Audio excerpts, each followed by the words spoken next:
अम्मे नारायणा देवी नारायणा लक्ष्मी नारायणा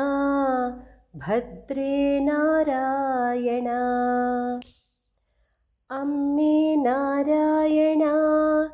देवी नारायणा लक्ष्मी नारायणा भद्रे नारायणा। देवी नारायणीयं दशकं 7 शुकोत्पत्ति। कृष्णस्य तस्यारणितः शुकाख्यः तव प्रसादादजनिष्ठपुत्रः हृष्टो मुनिर्मङ्गलकर्मचक्रे तत्रादितेया ववृषुः सुमानि केचिज्जगुः केचन वाद्यघोषं चक्रुश्च नाकेन ऋतुस्त्रियश्च वायुर्ववौ स्पर्शसुखः सुगन्धः शुकोद्भवे सर्वजनाः प्रहृष्टवः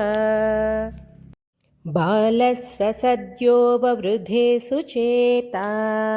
बृहस्पतेरात्तसमस्तविद्यः दत्त्वा विनीतो गुरुदक्षिणाञ्च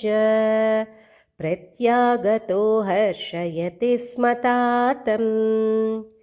युवानमेकान्ततपः प्रवृत्तं व्यासः कदाचित् शुकमेव मूचे वेदांश्च शास्त्राणि च वेत्सि पुत्र कृत्वा विवाहं भव सद्गृहस्थः सर्वाश्रमाणां कवयो विशिष्टा गृहाश्रमं श्रेष्ठतरं वदन्ति तमाश्रितस्तिष्ठति लोक एष यजस्वदेवान् विधिवत्पितृंश्च तवास्तु सत्पुत्रऋणादहञ्च मुच्येयमान् त्वं सुखिनं कुरुष्व पुत्रः सुखायात्र परत्र च स्यात् त्वां पुत्रतीव्रैरलभेतपोभिः किञ्च प्रमाथीनि सदेन्द्रियाणि हरन्ति चित्तं प्रसभं नरस्य पश्यन् पिता मे जननीं तपस्वी पराशरोऽपि स्मरमोहितोऽभूत् य आश्रमादाश्रममेति तत्तत्कर्माणि कुर्वन् स सुखी सदा स्यात् गृहाश्रमो नैव च बन्धहेतुः त्वया च धीमन् क्रियतां विवाहः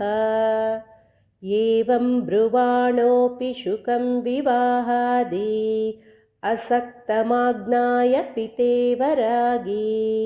पुराणकर्ता च जगद्गुरुः स मायानिमग्नो श्रीविलोचनोऽभूत् भोगेषु मे निःस्पृहतास्तु मातः प्रलोभितो मा करवाणि पापं